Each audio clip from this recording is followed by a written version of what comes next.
Did we know that we were going to be having twins with Down syndrome? No, we did not. Yeah, we get that question a lot. The other thing we get is, wow, they're fraternal. That's odd. That's extremely rare. You would be correct. And then the other question that we get is, did you have testing done during your pregnancy? And the answer to that is yes, we did. We had lab work done at, I believe, 16 weeks of gestation, and everything came back normal. There was nothing that was abnormal at all. We did not do amniocentesis because they were fraternal in 2 separate sacs, and we chose not to do that. So at this point, we think we're having regular, typical babies, twins, nothing odd. Okay, so I go in for a C-section at 36 and a half weeks. Both boys are breech, which is why we had to have a C-section. Didn't think anything odd or unusual, maybe other than the fact that Nicholas's eyes looked a little different to me. And I mentioned that, but then I thought, well, maybe it's just swelling from the surgery. Maybe it just looks different because of the C-section. Okay. At 1 day old, they have a geneticist come in to talk to us to say they're going to send off some testing. So I say, do you think that he has Down syndrome? They said, yes, we do. Okay, they never mentioned anything about Max at this point, just Nick. Okay, so they're going to send off testing. I ask questions like, are the tests ever wrong? Do you ever get it wrong? Do you ever, find out that it wasn't what you thought? No, not usually. So my husband and I are devastated. Okay, we're completely shocked, devastated. Your hopes and dreams all change. Everything changes. Okay, so we deal with that all day long. Okay, then the next day comes. One of my friends who's an OBGYN comes and lays in the bed with me. We're both crying. She says to me, we just can't believe it. We've never seen this. And I said, you've never seen what? And she proceeds to say, we've never seen fraternal twins, both with Down syndrome, in our practice. And I sat there and I thought, you've got to be kidding me. What are you talking about? She said, yeah, they think both of them have Down syndrome. Okay, when I tell you that my life flashed before me, I mean it. I mean, I wanted to die. I wanted to put them back. I wanted to start over. None of this was what I had planned. I didn't want special needs kids. I didn't want that life. I didn't want to any of that. I was successful. My husband's successful. We are successful people that have planned our lives and done what we're supposed to do. We're educated, and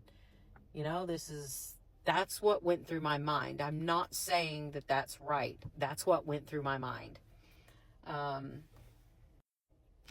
didn't want 2 children with Down syndrome. It was not what I had planned. It wasn't what I was ready for. It wasn't good. I wanted perfect little children like everybody else. Everyone else was having perfect kids. Why couldn't I? Why does it have to be me? These are the questions I was asking myself. I'm not going to say that, God only gives you what you can handle, or it's all for a reason. I'm not going to say any of that because I don't know that that's what I believe. But what I do believe is that it was rough. It was rough for a long time. I came home and I grieved. I was depressed. I cried. My husband did the same thing. Luckily, very fortunate to have each other, because when I was solid, he was not. When he was solid, I was not. So we had each other's backs. But I'm going to tell you, it was rough. I had a lot of times that I wanted to not wake up. There were days that I wanted to end my life. I wanted to start over. I was very, very sad and depressed for about 6 weeks. And I don't know what it was at 6 weeks, but I I started to snap out of it. I'm like, they need therapy, they need help, they need resources. I have to figure out what those are. I need to do some research. I need, I have medical knowledge. I can use that to my advantage. Let's give them the best shot that we can. And I got busy doing all that. I will say, when I was in the hospital, there was one doctor who was amazing. And it was Dr. McCumber, who's a pediatric cardiologist. He did the echoes on the boys' hearts and checked everything out to make sure there was nothing wrong. And he said to me, I know that you are going through a very difficult time right now, but I want to tell you that you are in for a surprise, and it's going to be a rewarding surprise. He made me think differently for the first time while I was in the hospital. Even if it was a little glimpse, it actually is something that is very, very precious to me that I remember, and I will love that man forever for telling me that.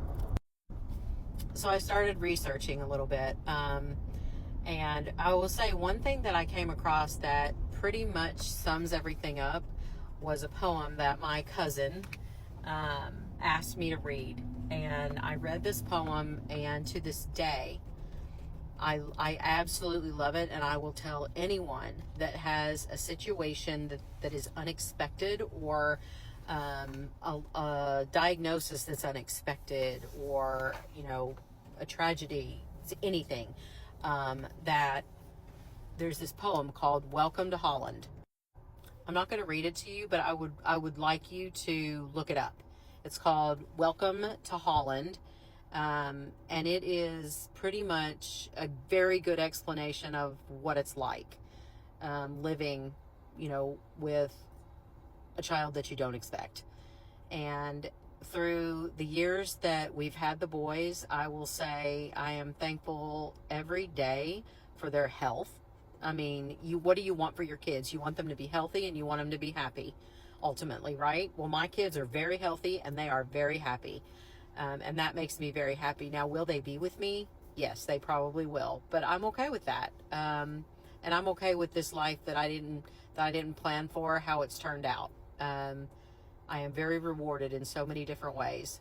But I want to tell you that if you're a new parent of a child that you did not expect, it's going to be okay. It will be okay, and you will get through it, and you will find what you need to give that child what they need, and somehow you'll be okay. So I hope this helps someone out there.